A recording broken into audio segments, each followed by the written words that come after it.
Welcome to episode 213 of Lucretius Today. This is a podcast dedicated to the poet Lucretius, who wrote On the Nature of Things, the most complete presentation of Epicurean philosophy left to us from the ancient world. Each week we walk you through the Epicurean texts and we discuss how Epicurean philosophy can apply to you today. If you find the Epicurean worldview attractive, we invite you to join us in the study of Epicurus at epicureanfriends.com, where you'll find a discussion thread for each of our podcast episodes and many other topics. We're continuing in Book 2 of Cicero's Own Ends, and today we're going to be picking up approximately in the middle of page 61 of the Reed edition. It's section 23 in the Roman numeral organization, and where we were last week, the most memorable aspect of it was that Cicero was arguing that the theory of pleasure that Epicurus was advocating is so disreputable and shameful that you cannot publicly take that position in the Senate or in the courts or in any kind of a public place. And since you yourself, Torquatus, would be ashamed to say this in public, you should be ashamed to say it in private to us as well, because you should always be the same and consistent in your positions, and you should not take a position in private that you're not willing to take in public. So in section 23, Cicero continues this line of argument and says that, I understand, Torquatus, that you're telling me that I, Cicero, do not understand the meaning of the word pleasure. And Cicero gets sarcastic and says, yes, that's such a hard subject. And that I, as Cicero, I understand when you talk about atoms and intermundia, spaces which do not and cannot exist, according to Cicero. But on the other hand, apparently I'm not able to understand what you mean by pleasure, which every sparrow knows so well. Well, let's put that argument aside, Cicero says, and for the time being, let me just tell you that I understand what you say pleasure is and what you intend it to be. But the problem I have, Torquatus, Cicero says, is that you seem to be calling two separate things by the name of pleasure. Cicero says at one time you intended to mean exactly what I just indicate, something that's active and produces a variation. But at another time you speak of another type of supreme pleasure, which is incapable of increase. And this you say is present when all pain is absent, and you call it stable pleasure. Let me for the moment grant that this is pleasure. But you still can't go before any public meeting and say that you do everything that you do with the view to avoiding pain. If you think that saying that you're trying to avoid pain can be made with honor and dignity, and say that both during your terms of office and your whole life that you intend to do everything according to your own interest, and you don't intend to do anything other than what's profitable, nothing except for your own private sake, what kind of uproar will there be? Or what hope will you have of becoming consul, which right now, as you are now, you're very well assured to become? Do you mean then to follow a system that you adopt when alone and in the company of your friends, but you don't venture, you're not willing to proclaim it or make it public? In reality, when you go into court, when you go into the Senate, what you're always sounding like is you're using the language of the peripatetics of the Stoics. You're talking about duty and equity, honor and loyalty, uprightness and morality, everything worthy of the empire and of the Roman people. All kinds of dangers that you're going to face for the Commonwealth, that you're going to face death for your country. When you talk in that way, we simpletons, Cicero says, are overcome. But I suspect what you're doing is laughing in your sleeve, because among the phrases you're willing to talk in public, splendid and noble as they are, no place can be found for pleasure, and not merely for the pleasure in activity, which all men in town and country, all I say who speak Latin call pleasure, but even for this stable pleasure, which no one but you entitles pleasure. In the opening of 24, Cicero proceeds to basically call Torquatus and the Epicureans liars, you're deceivers. Cicero says this, consider then whether you ought not to avoid adopting our language along with opinions of your own. If you were to disguise your features or your gait in order to make yourself appear more dignified, you would be unlike yourself. Are you a man to disguise your language and say what you don't think? Or to keep one opinion for home as you might keep a suit of clothes and another for the streets, so that you bear on your brow a mere pretense, while the truth is concealed within? Consider, I pray you, whether this is honest. I believe that those tenets are true which are moral, praiseworthy, and noble, and which are to be proclaimed in the Senate, before the people, and in every public meeting and assembly, for fear that men should feel no shame in thinking what they feel shame in stating. Now, this is an extension of the earlier charge. You're not just using words improperly and failing to follow the dictionary and respect our own definitions. You're actually disguising your true intent. You're deceiving people and basically keeping one set of clothes, one Sunday suit to wear to church on Sunday, and then you're dressing entirely different the rest of the week. That's what he's accusing the Epicureans of double talk, of deception. It's always good to compare different translations. And today I've pulled out the Rackham version to read the opening section of 24 where he's making this charge of deception. And it might be helpful to compare, especially at the end where he concludes. Cicero says, according to Rackham, well then, are you sure that you have any right to employ our words with meanings of your own? If you assumed an unnatural expression or demeanor in order to look more important, that would be insincere. Are you then to affect an artificial language and say what you do not think? Or are you to change your opinions like your clothes and have one set for indoor wear and another when you walk abroad? Outside, all show and pretense, but your genuine self concealed within? Reflect, I beg of you, is this honest? In my view, those opinions are true which are honorable, praiseworthy, and noble, which can be openly avowed in the Senate and the popular assembly, and in every company and gathering, so that one need not be ashamed to say what one is not ashamed to think. And before we go further, then, it's well to go back and recall what the general situation is here that has led to this charge, that the pleasure that Epicurus is talking about is not limited solely to the active sensations and stimulations of the senses. It's also including every activity in life, all those things that Cicero is also praising, so long as they are not painful. In other words, when you say there's only two feelings and everything you're feeling is either one or the other, if what you're feeling is not painful, then it is pleasurable. And Epicurus is extending this word pleasure to cover all these other activities of life that Cicero embraces, but refuses himself to consider to be pleasure. And so Cicero's continuing his attack that you're employing our words, according to Cicero, words like virtue and courage and justice, especially the word pleasure, with meanings of your own. This is insincere and deceptive, according to Cicero. How do we respond to that charge? With a bit of a struggle. Easily. Easily.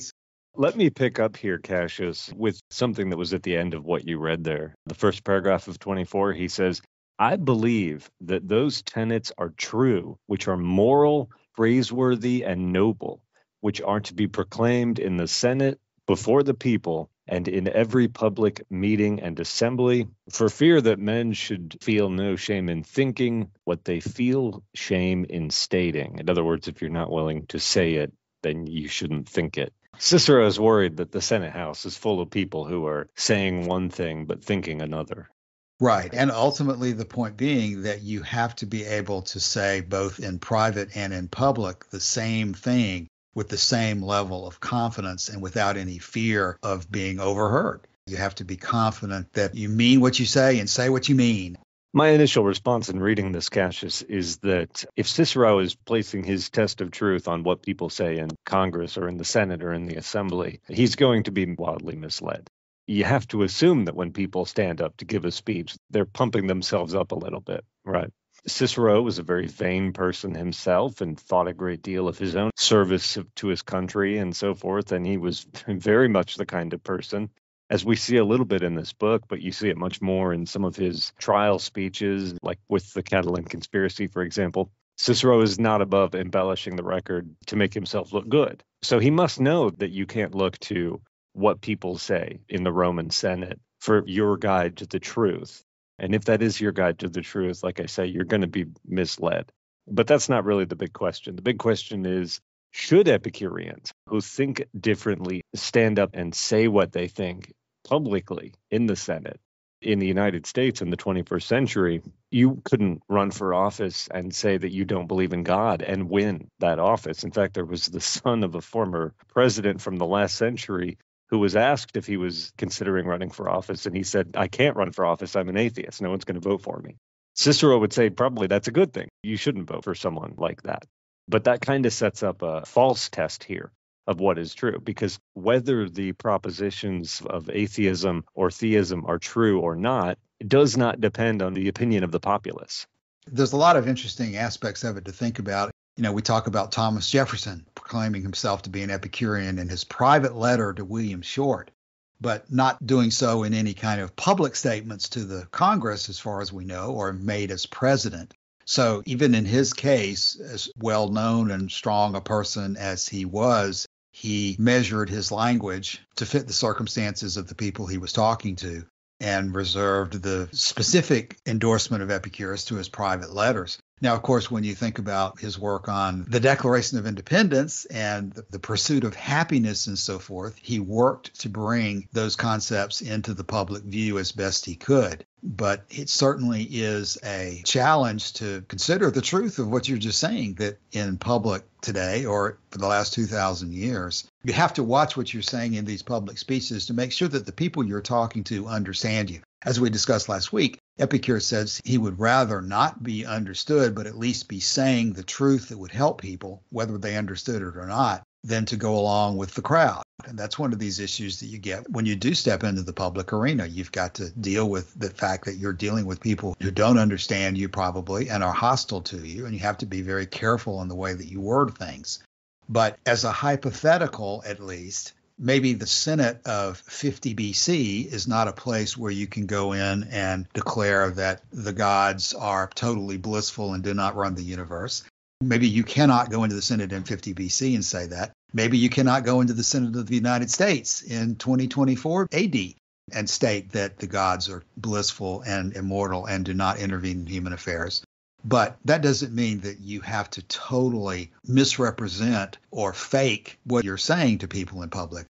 Cicero's challenge is a good one, I think, that you need to have a single face. You have to be consistent. I believe one of the statements of Epicurus in Diogenes Laertius is that the wise man is the same when he's awake and is asleep.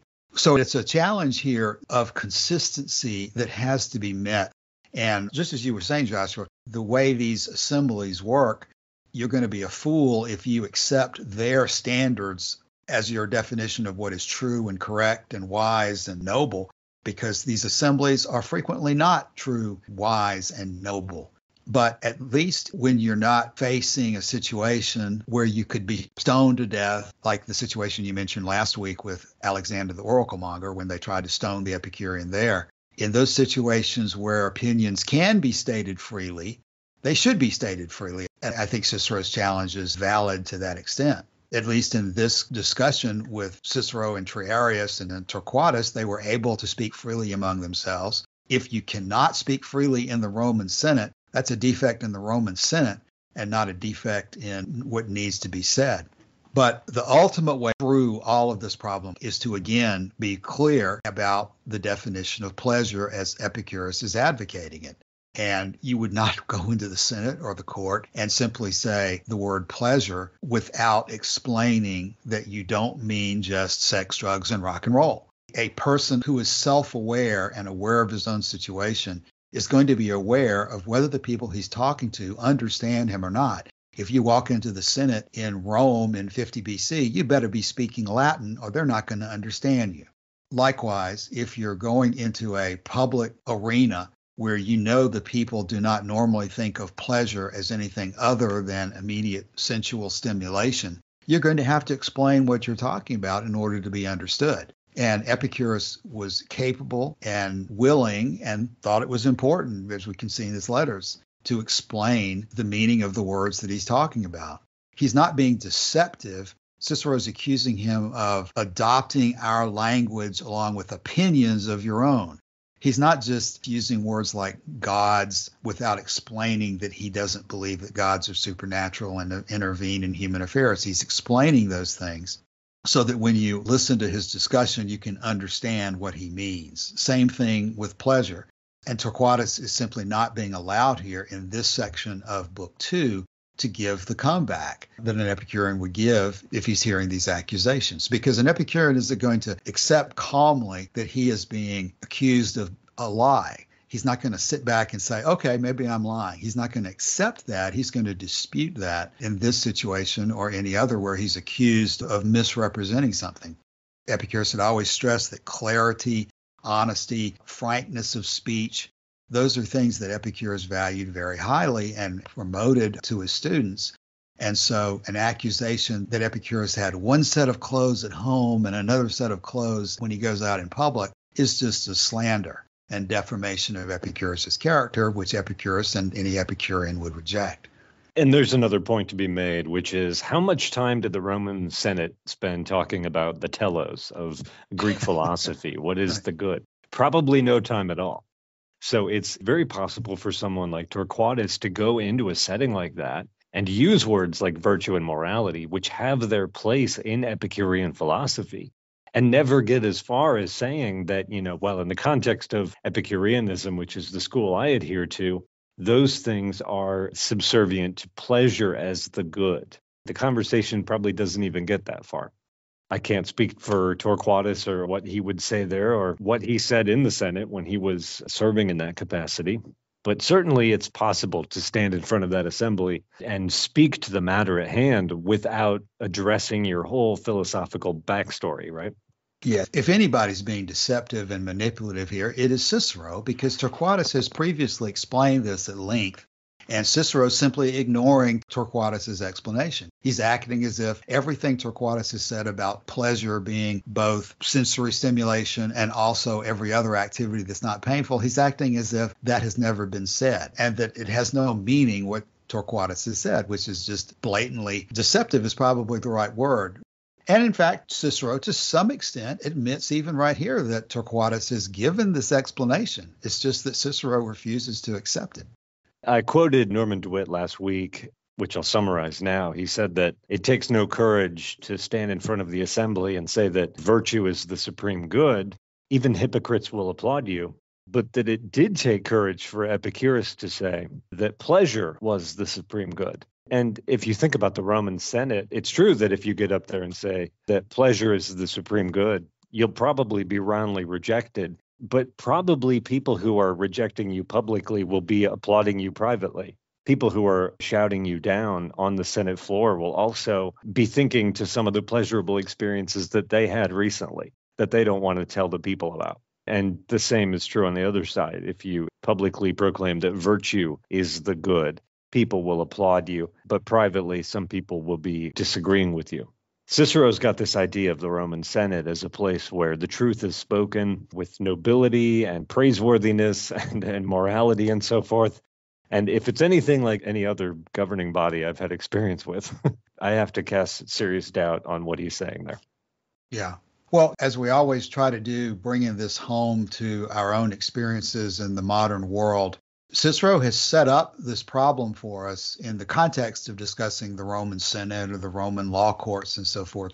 But I do think that Cicero's question is directly applicable to us today as we discuss Epicurean philosophy with our friends or on the internet or how we present it on social media and so forth. I know we've been working on some revisions to some of the opening pages of our Epicurean Friends website lately to make some of these issues more clear.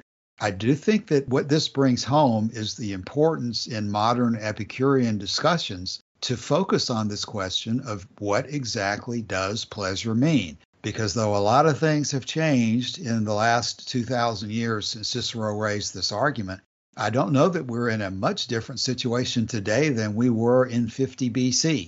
If you start out by talking about pleasure as the goal of life, most people who have not been exposed to direct philosophical debate are going to presume that you mean wine, women, and song, sex, drugs, and rock and roll, all the different cliches that you can come up with for the kind of stimulative pleasures that Epicurus and Cicero agree are included within the word pleasure. But this knowledge of anything else being included within the word pleasure is probably almost as foreign today as it was in 50 BC. So we do have, I think, the practical problem that Cicero is throwing in Torquatus's face And we too, who talk about Epicurus as being a good guide of life and a good theory of philosophy to live by even today, have to face this challenge of being able to articulate what it is they mean when they're talking about pleasure as being in the very center of the philosophy. It's not something that you see all the time. The books that are written about Epicurus, Emily Austin's book, Living for Pleasure, many of the books in which Epicurus is discussed will feature the word pleasure, as well they should, I think, in discussing Epicurean philosophy, to put that question right out there at the very beginning. But then the challenge becomes to give more body to the meaning of the word and to begin to show that it has much more subtlety of meaning than you might think when you first pick up a book in an airport vendor or something like that. If you're reading a popular book on Epicurus or any kind of popular presentation of Epicurus, again, to take up Cicero's challenge, if you're going to be honest, if you're going to be the same both in public and in private, if you're going to be consistent in your life, then you need to have the ability to explain these things in a way that you can, with confidence, communicate in almost any venue. There are certainly venues you're not even going to attempt to communicate it in. But we'd like to think that the world is a little more enlightened than it was in 50 BC, and that there are more opportunities to explain these things today than there were then. This is only tangentially related, but what about those situations where I disagree with the general view of things, but I wish for that view to prevail anyway? And I can give a concrete example of that because I can point to this idea of rights. Do rights exist in nature? Do they come from God and so forth? Or do we just make them up? And even though I think that rights don't have any real existence, I would still, I think, prefer to live in a world where people thought that rights were found in nature. And I can extend that, Joshua, because what you just said reminds me, there's another modern cliche or jargon people use today, the Overton window. And you probably got a better definition of what the Overton window means. But my understanding is that the Overton window is, window being a fairly clear analogy, a window of opportunity or a window within which you can talk about certain subjects. That certain subjects, as long as they're within this window, are allowable in the common discourse. But if you go to the left of the window or the right of the window in any way outside of the window, you are jeopardizing your own safety to some extent even, or legality of even discussing things like that. And so people today talk in terms of moving the Overton window in the direction that you want it to go to make your discourse more acceptable for it to be discussed in public. And then probably that is an analogy that we would like to see happen in the study of Epicurean philosophy, is that this window of understanding the full meaning of what Epicurus meant by pleasure needs to shift in our direction so that it becomes more understandable to normal people that when you talk about pleasure, you mean something more than sex, drugs, and rock and roll. What about the Overton window analogy? Am I getting that right or totally wrong? Yeah, I have the Wikipedia page up here, and it says the Overton window is the range of policies politically acceptable to the mainstream population at a given time. And to the right of the page, there's a graphic, and it has the Overton window and then arrows pointing up or down. So you could slide the window up or down. And to the right of that, there's this list and things that are outside of the Overton window, things that are on the edge of the Overton window, things that are in the Overton window, things that are like de rigueur or whatever, things that are like standard policy. And then it goes the same the other way until you get well outside of the Overton window. So those are unthinkable, radical. Acceptable is right on the edge of the Overton window. Sensible and popular are inside of it. Policy is right at the center of it. And then you get back again to popular, sensible, acceptable, and then radical and unthinkable. And while that's normally used, I think, in most conversations today, talking about straight politics, I think it's an obvious application. You could probably talk about the Overton window of religious discussion as well, or just anything that's controversial, and whether the subject you're talking about is acceptable to talk about or whether it's so controversial for any reason that it shouldn't even be mentioned. And I would say that what we're talking about here is that while Cicero may be right in certain circumstances, that you cannot even begin to have a discussion about Epicurean philosophy in a public place, The goal of what we, I think, ought to be doing, those of us who think Epicurus has really good things to say and important things for people to understand, is to explain things in such a way that this kind of discourse comes within the ability to discuss in more and more public places. And the key to that is to communicate what is being discussed in a way that people can understand. And that doesn't have to be with lofty philosophical discourse. It doesn't have to be with a precise scientific definition. But it does need clarity and persuasiveness and compassion and just the ability to communicate things to people who, in many cases, through no fault of their own, have never been exposed to this kind of argument.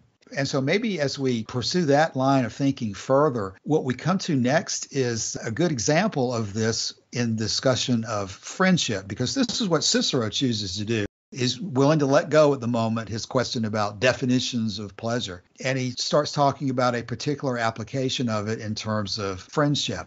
Right after he says that you should not be ashamed to say in public what you think in private, what Cicero says is this. He says, again, how will friendship be possible? How can one man be another's friend if he does not love him in and for himself?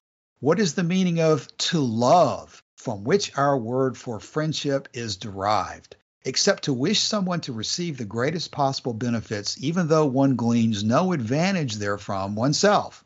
It pains me, says he, to be a disinterested friend. No, perhaps it pays you to seem so. Be so, you cannot unless you really are. But how can you be a disinterested friend unless you feel genuine affection? Yet affection does not commonly result from any calculation of expediency.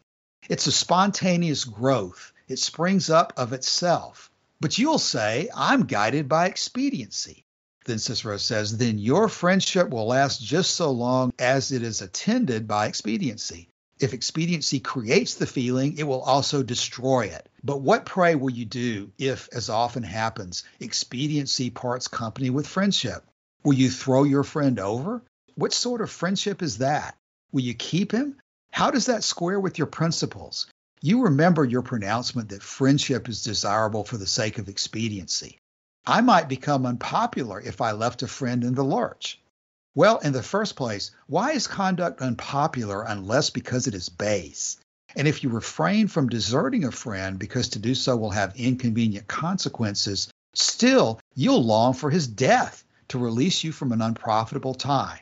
What if he not only brings you no advantage, but causes you to suffer loss of property, to undergo toil and trouble, to risk your life? Won't you then even take interest into account and reflect that each man is born for himself and for his own pleasure?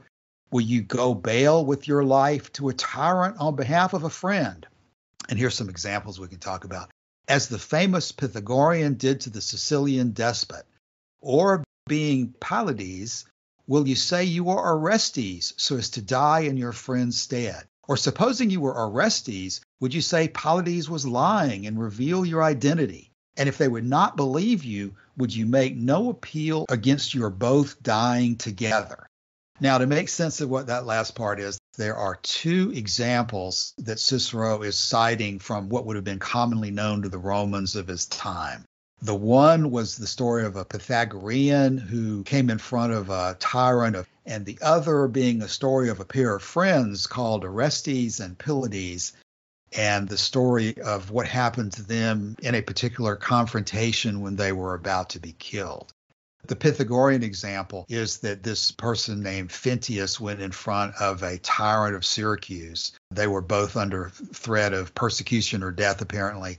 And the tyrant of Syracuse was so impressed by their level of friendship for each other that he not only pardoned them for their crimes, but supposedly the tyrant of Syracuse begged them to allow him, the tyrant, to become one of their friends as well, so that he could participate as a third person in such a strong friendship situation. Let's add something really important more to this story about Damon. Damon tried to kill the tyrant, so that means it was really extreme. And then, because he wanted to have his daughter married, so he had then his friend be there, so to say, as a guarantor, and walked away for a few days to arrange his things. And if he had not come back in time, his friend would have been executed. And then when he came back, so then this tyrant got a move of heart and pardoned them both. Thanks for fleshing that out. I had not read that level of detail, but yes, it sounds like that whatever they had done, they were in extreme danger, and yet they were loyal to each other. And the tyrant of Syracuse was so impressed by that he pardoned them and said he wished he had such close friends as they were to themselves. I know this mostly from the poem, so I don't know how much license Schiller took. I mean, he was also a historian, so I guess he was fairly accurate from his sources, but basically what I know about is mostly from a famous poem from Schiller. The German title is Die Bürgschaft, so that would be in English maybe the guarantee. Okay. And it sounds like that the other situation with Orestes and Pylades is sort of similar in that they were in a situation where the king wished to kill Orestes, but he didn't know which one of the two was Orestes and which one was Pylades. So he asked them and was trying to determine which one was Orestes so he could kill them, which of course put these two friends in the position of Orestes could admit that he is Orestes and be killed. Or Pylades, who loved Orestes so much that didn't want to see Orestes die, Pylades could have claimed, I'm Orestes. There's a famous scene in the Spartacus movie. I am Spartacus, I think is the line, where everybody stands up and says that they're Spartacus so that the Romans don't know which one to kill. I think that's a sort of similar situation being described with Orestes and Pylades. Is that what you understand? Yes. So I think we are clear what Cicero means. Yes, that these people are such good friends that they're willing to give up their lives for their friends. And so Cicero has come up with these examples to show that this is what friendship is all about. But if you're an Epicurean and you believe that friendship comes from the advantage that you gain by having this person as a friend, then you'll never have that kind of a friendship relationship, and you'll never have any friendship at all because you'll want to desert your friend as soon as that friend becomes disadvantageous for you to continue to keep as a friend. That's Vatican saying 23. Every friendship in itself is to be desired, but the initial cause of friendship is from its advantages. Actually, the word friend appears 13 times in the Vatican sayings. It's a much more fleshed out understanding of friendship. The noble man is chiefly concerned with wisdom and friendship. Of these, the former is a mortal good, the latter an immortal one. So not meant to picture the Epicurean sitting around waiting for his friend to die. Although that does remind me of a story about Arthur Schopenhauer. And an old woman had fallen down some stairs, and Schopenhauer was deemed to have been legally liable. And when the old woman died, he wrote in Latin in his account book, he wrote, obit annus, abit onus, which means the old woman has died, the burden is lifted. So that's kind of amusing. But that's what I thought of when Cicero said that you'll be sitting around waiting for your burdensome friend to die. That's not Epicurus's view of this at all. Right. We're going to go further into this. Let me go ahead and quote the rest of what Cicero says here before we sort of wrap up today talking about this subject, because it is a good example that Cicero has brought up. Another challenge that has to be met. But Cicero says, right after he talks about Orestes and Pylades, he says, yes, Torquatus, you personally would do all these things. For I do not believe there is any high or noble action which fear of pain or death could induce you to forego. But the question is not what conduct is consistent with your character, but what is consistent with your tenets. The system you uphold, the principles you have studied and accept, undermine the very foundations of friendship. However much Epicurus may, as he does, praise friendship up to the skies. But you tell me, Epicurus himself had many friends.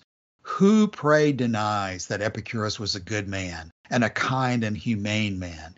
In these discussions, it is his intellect and not his character that is in question. Let us leave to the frivolous Greeks the wrong-headed habit of attacking and abusing the persons whose views of truth they do not share.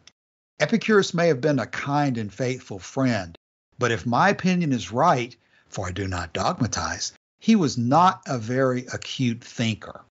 So Cicero is saying here, I'm not attacking the man. I'm not going to go for your ad hominem attacks. I'm not attacking Epicurus the man. I'm attacking Epicurus the philosopher. He's a wonderful, kind, and humane man. He's just not very smart, is what Cicero is saying. Let's leave to the frivolous Greeks the idea of attacking the person. Let's just go straight to the ideas. He may have been a kind and faithful friend, and Cicero just can't lay off this dogmatism. So when he says, if my opinion is right, he has to hedge because Cicero himself doesn't take the position that anything's really right or wrong. It's always just probable. He says, but if my opinion is right, and it may not be right, but maybe it's probable, he was not a very acute thinker. So this is what Torquatus has previously addressed as well in terms of what you should study your whole life and what you should go on learning. Do you go on learning trigonometry and geometry and mathematics and logic, or do you focus on those things that are most important? Because it's not Epicurus who is uneducated, but those who go on their whole lives and never understand what it means to actually live their life. Something that is not being addressed is, in reality, at what point would you no longer associate with a friend? In other words, when would you cut off a friendship? What kinds of things would justify that or require you to do that? Because there's not clarity around pleasure. It's like Cicero has difficulty juggling between how things are both pleasurable and at the same time there is virtue which leads to pleasure. It doesn't have to be this ultimate goal of pure virtue. It's like he wants to somehow keep it all separate because somehow he's not able to weigh out the different things. Yeah, and we should answer directly what Cicero is asking.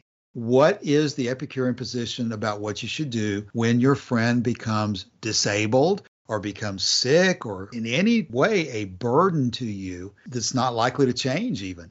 Temporary inconveniences are one thing, but let's go ahead with the full weight of Cicero's example. You've got a lifelong friend who all of a sudden is a burden to you.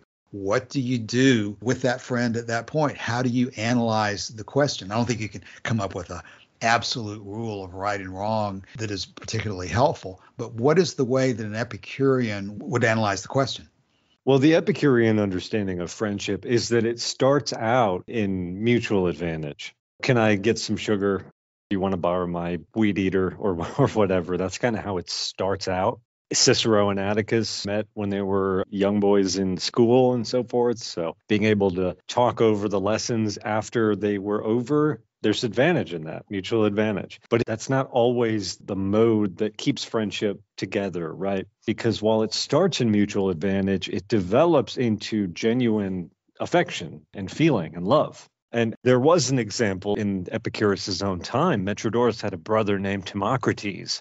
And Timocrates was considered to be a friend of the Epicureans in the garden until he realized that he could get better advantage from going to these other schools of philosophy and lying about Epicurus and about the Epicurean garden to those other philosophers, right? Epicurus is a licentious monster. They have nightly orgies and so forth. This is Timocrates slandering Epicurus across the city of Athens. That would be a good example of a time when you can break the bonds of friendship, although in that case, Timocrates had already done that. And Joshua, as we discussed when we were going over the Mark Twain, what is man discussion, you have this issue of self-approval and the feeling that comes from approving your own conduct. Your friendship may begin in some purely short-term arrangement in which you need a buddy to go bowling with or something, and so you both enjoy bowling. But over time, what develops is your enjoyment and your attachment to the relationship comes from the relationship itself. And if you were to abandon this person in a disadvantageous situation, the number one factor that's probably going to be foremost in your mind is going to be your own analysis of how you see your conduct in relation to your friend. I've always considered that probably what Epicurus is talking about when he says you would on occasion die for the friend is that what you would be balancing is and considering is the fact that if you did not die for the friend, all the different circumstances that could be involved in these questions are complicated.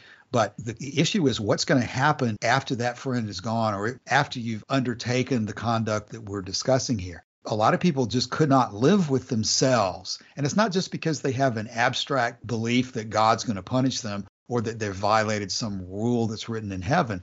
It's that they themselves would have such a feeling of regret and sorrow about what they've done or what they've lost that they would not be able to live for themselves.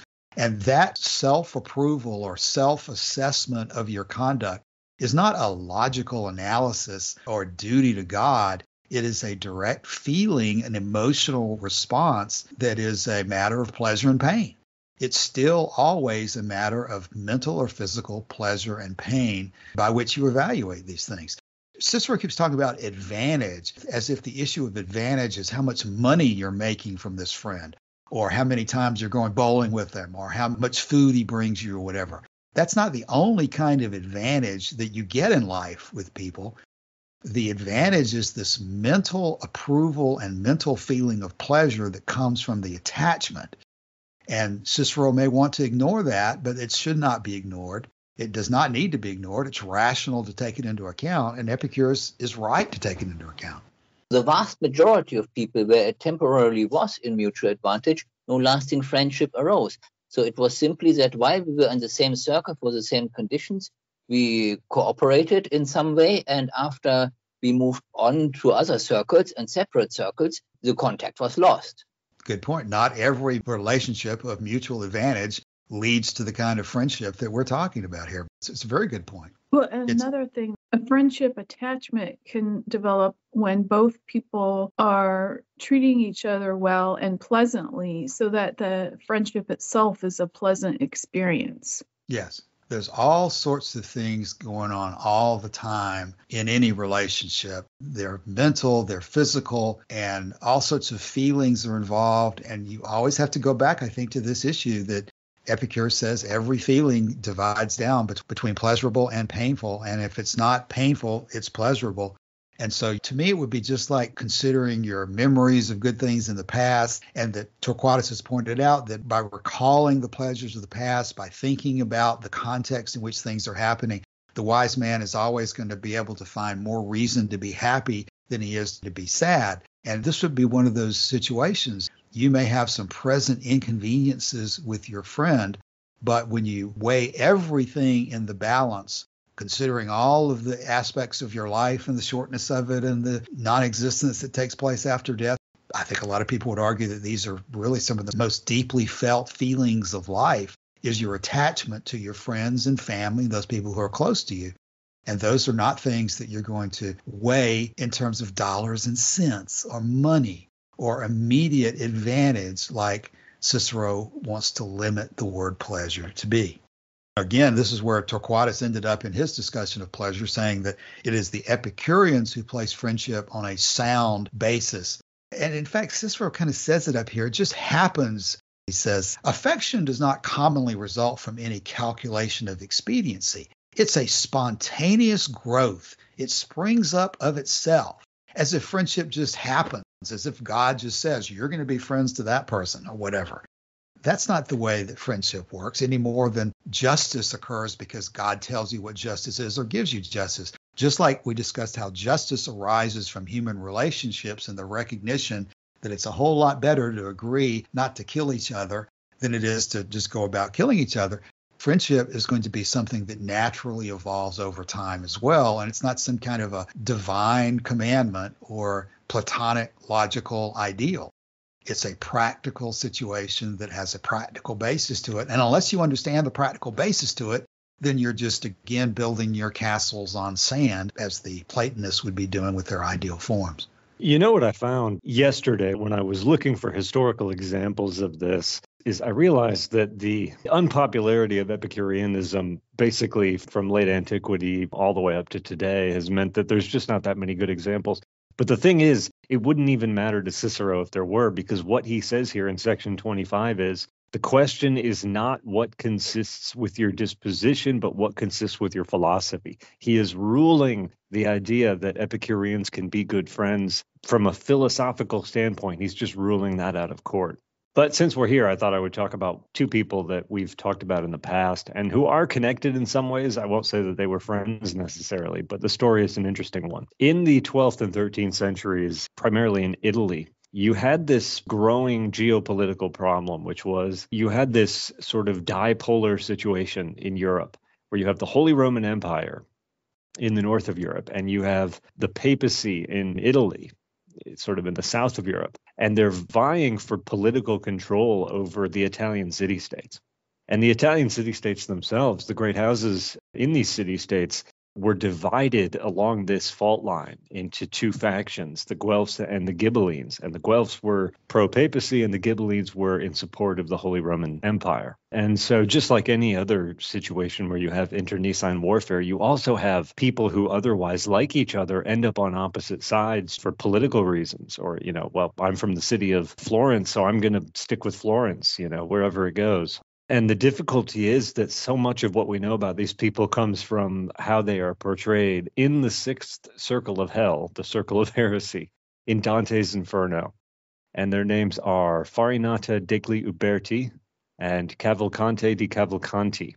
And Farinata degli Uberti was a leader of the Ghibelline faction in Florence, and Cavalcanti was the leader of the Guelph faction, a wealthy sort of merchant family. Most of the aristocrats ended up with the Ghibellines, and the nouveau riche, the merchant class, ended up with the Guelphs. So they're on opposite sides. But in other ways, they're quite similar. They were both considered to be Epicurean philosophers. They were both considered to have been atheists. They were both charged for heresy on that account. And in fact, they tried to bridge the divide between these two factions by joining their houses. So Farinata degli Uberti's daughter was married to Cavalcanti's son in an attempt to stem the bloodshed.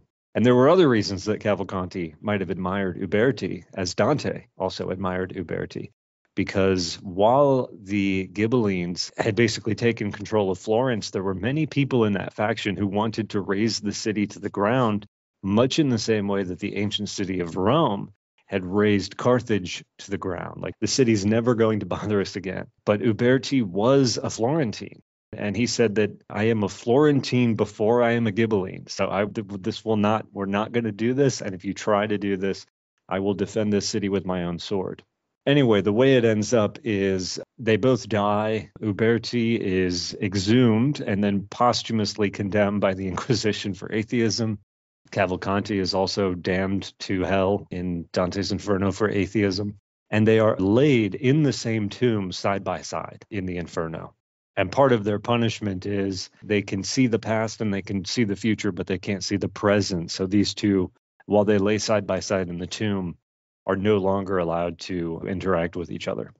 So it's an interesting story. And like I said, the historical record is so colored by Dante's interpretation of this and by the lack of other resources that it's really difficult to gauge what their general feeling was for one another. But the fact that Dante laid them side by side in the same tomb would seem to suggest that there was something, either past friendship or the potential for friendship was there.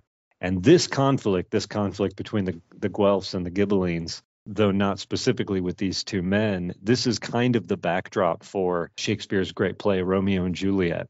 The Capulets, Juliet's family, were a prominent Guelph merchant family in Italy, and the Montagues, or the Montecotis or something, were a prominent Ghibelline aristocratic family, historically, not just in the play.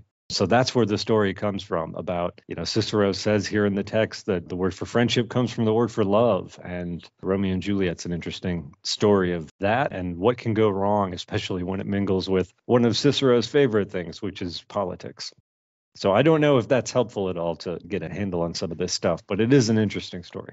Well, it is an interesting story, and it's pretty easy to see why Cicero is spending so much time talking about friendship, because it is a very real life experience that all of us go through.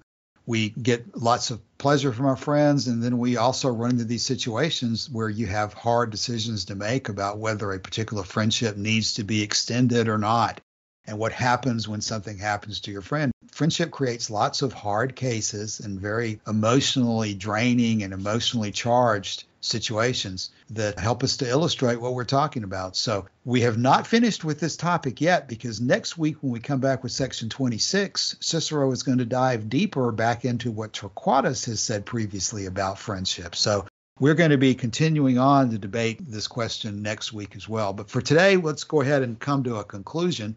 Callie, any closing thoughts? Yes. When it comes to rebuttals for today that came up, not talking about pleasure except for in private. What are our rebuttals on that? Well, I would say the main thing that has to be thought about in these circumstances is that in many cases you can and should talk about these things in public, but you must explain and make sure your audience understands what you're talking about. That's probably, to me, the most important takeaway from this whole discussion is if you're dealing with a Cicero who is going to refuse to listen to you and never consider your definitions and your explanations, then you're wasting your time, and you better worry that you are in a situation where you may be stoned to death or something like that. And you're in one of those situations where communication is just not going to help and you don't even try.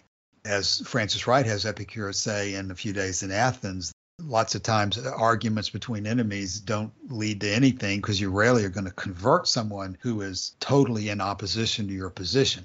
But there are many situations where people are to some extent open-minded and they're willing to listen to your explanation, and where people are capable of understanding you and willing to listen, then you certainly should explain to them what you're talking about. So that the number one response to Cicero's accusation that you can't say this in the court or in the Senate is maybe you can't say it in all courts and all senates, but there are many senates and many courts where you can. And if you're articulate enough and persuasive enough in the way that you talk, then certainly there is no fate in the universe. There's not any limitation that says you can never do something.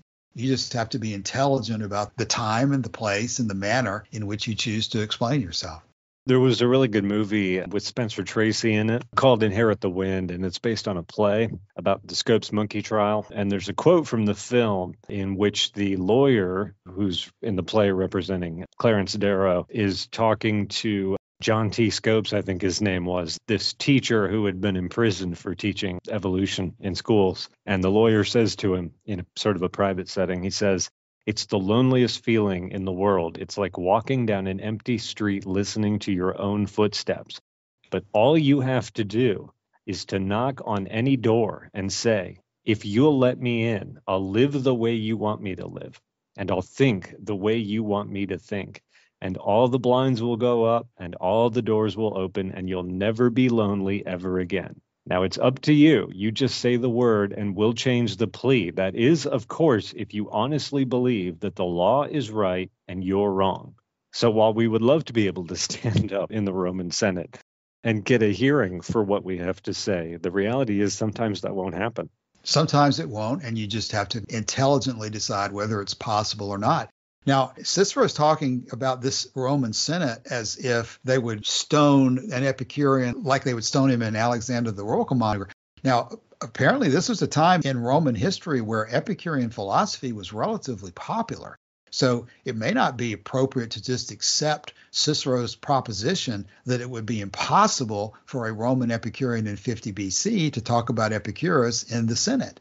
I think it probably would be possible. It sounds like Caesar, it sounds like Antony, it sounds like many others were acquainted with Epicurean philosophy. So I don't think we should accept on face value that it's impossible even in his own time to discuss it. He's writing a book for public dissemination about the whole Epicurean philosophy because he's so concerned about its growth and its acceptance. But you're going to have to be willing to explain your terms. And to go slightly further in answering what you said, Calasini, you not only explain the nature of pleasure, as Epicurus is talking about, you just don't stop and say, "I believe in pursuing pleasure in everything, period," and stop. And I would submit it's also insufficient to say, "Pleasure is the absence of pain," and then stop without further explanation. There is a lot more to be understood about how there's only two feelings, pleasure and pain, and the meaning of calling absence of pain a pleasure that also has to be explained. Cicero is right when he says, if you go into the Senate and say, "I live my life to minimize pain," you've got to explain what you mean by that and how it has a sweeping application to all areas of your life, both mental and physical. And you can't stop with a slogan that people don't understand. And again, wrapping this back up into what we talk about for our modern Epicurean presentations, I don't think you can stop with sloganeering about pleasure as the absence of pain and then walk away and smile as if everybody's going to understand you. I see that taking place a lot. I think it's totally insufficient. And I think that's the kind of thing that we need to work on improving ourselves as we move forward. There's much more subtlety to this than just the sloganeering. Joshua, your closing thoughts.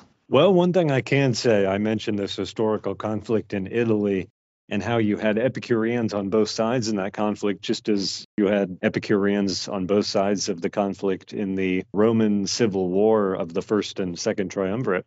It's interesting that Lucretius's poem had not been rediscovered at that point. Diogenes Laertius's book had not been translated from Greek into Latin at that point. So the text that these early people who were calling themselves Epicureans were using as justification for that, oddly enough, was this book right here, the one that we're reading. Cicero's On Ends survive into the late Middle Ages and early Renaissance prior to the rediscovery and reintroduction of these other texts. So it's interesting that Cicero, while being so hostile to the Epicureans, has actually given them a foothold in these centuries where most of the Epicurean books were thought to have been lost. And interesting how it survives even today in the Latin form, in the lorem ipsum material that people always use even now as dummy text. You know about that, Joshua, and probably can explain it better than I can, but how Torquatus's presentation of Epicurean ethics about how men do not value pain for its own sake, but because it can bring pleasure.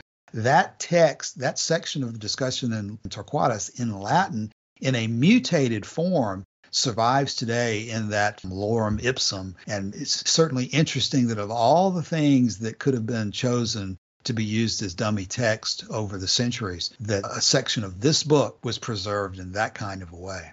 By the way, I didn't know that was from the Torquatus section. That is interesting. Lorem ipsum, like you say, is the dummy text. So if you want to compare two different fonts, you would put up one font, and the text that you would use to show off that font would be this lorem ipsum text. It's a short paragraph of Latin gibberish that just shows you what the text is like without having you actually read words that colors your perception of how you receive the font. Yes, it is gibberish, but as the Wikipedia entry says, lorem ipsum is typically a corrupted version of De Finibus Bonorum et Malorum, a first-century text by the Roman statesman and philosopher Cicero, with words altered and added to make it nonsensical, but it's still very clear that the majority of it is right from Torquatus in Book 1.